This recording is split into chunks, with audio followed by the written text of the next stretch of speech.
আজকে আমি আপনাদের দেখাবো কিভাবে ফিটকে মিটারে পরিণত করে। আমি এখন দেখাইতেছি কিভাবে ফিটকে মিটারে পরিণত করে।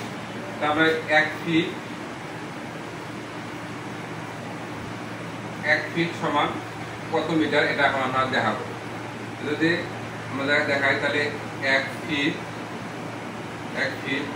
তাহলে আমাদের ফিট বাই মিটার, তাহলে আমাদের এক ফিটকে মিটারে পরিণত করতেছি। তাহলে এক মিটার সমান সমান হচ্ছে 3.28 ফিট। তাহলে এক মিটার সমান 3.28 ফিট। তাহলে আসলে আমার এখানে দেখা যাচ্ছে 3.28।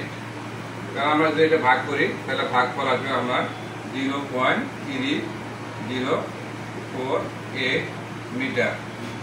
তাহলে কিভাবে এক ফিটকে মিটারে পরিণত করতে হয় বা কনভার্ট করতে হয়, এটা আজকে আমরা দেখালাম। এরকম নতুন নতুন ভিডিও পেতে আমার সঙ্গে সবাই থাকবেন এবং আমাকে ফলো করবেন। সবাইকে অনেক ধন্যবাদ।